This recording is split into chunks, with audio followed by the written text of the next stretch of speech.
고요.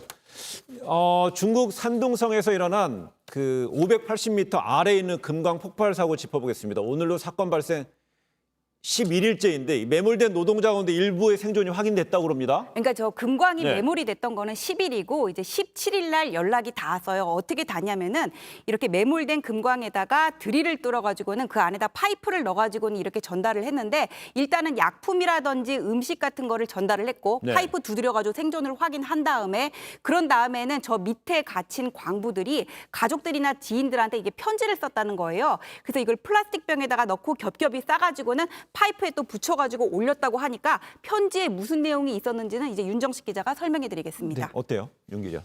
일단은 이제 생존 확인까지 이제 8일이 걸리지 않았습니까? 그때까지 이제 안에 있는 흙탕물을 좀 먹으면서 버텼다라고 합니다. 그 안에서 밑에서부터 올라온 그 편지를 보니까 이제 다 물에 젖어 있는 상황이라고 하거든요. 그 내용을 보니까 현재는 12명이 있는데 이 중에서 11명이 한 곳에 있고 다른 한 명은 다른 곳에 있다. 이 원래 밑에는 22명이 있었는데 나머지 이제 11명에 대해서는 좀 어디 있는지 행방을 모른다라고 이제 얘기를 했습니다. 아직도 이제 아래는 폭발로 인해 가지고 연기가 자욱한 상황이라고 합니다. 이 폭발 때문에 폭발이 잘못되다 보니까 갱도가 좀 막힌 상황인데 네. 그로 인한 게 뭐 지하로 500m가 내려가다 보니까 이게 환기가 되지 않는 상황이어서 아직도 지금 자욱하게 연기가 있는 상황이라고 합니다. 네. 이 중국 당국이 갱도에 이제 전화선을 내려보내가지고 심지어는 이제 생존자들하고 전화 통화까지 했다라고 하네요. 이 저 편지 이외에도. 그런데 무슨 내용을 전화 통화에서 했는지는 아직은 비공개 상황입니다.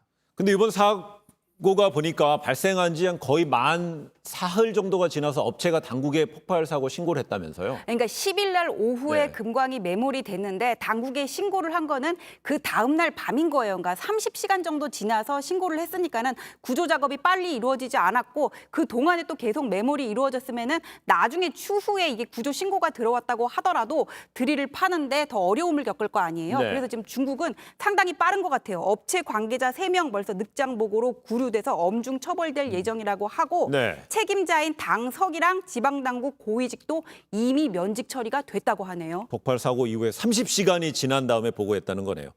중국인들은 지난 2010년도 칠레 광산 매몰 사고를 떠올리면서 뭐 이 사건 계속 현장 뉴스를 보고 있답니다. 이 칠레 사고는 네. 당시에 아예 500m가 아니라 이때는 지하 700m였습니다. 네.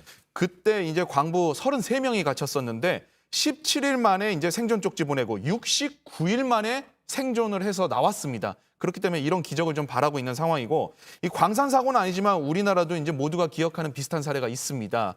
1995년이죠. 삼풍백화점 붕괴 사고. 이때 이 당시 1000명 이상의 종업원, 고객 이 사람들이 다치고 사망했던 사건인데 여기서도 일주일 넘게 잔에 묻혀 있다가 구조된 사람이 3명이 있었거든요. 네. 각각 11일, 13일, 17일 만에 이제 기적적으로 구조가 됐습니다. 당시 사고 후에도 이 흙탕물을 먹으면서 있었던 이 아까 전에 말씀드렸던 이 중국 지금 밑에 있는 사람들하고 똑같이 비가 내렸었거든요.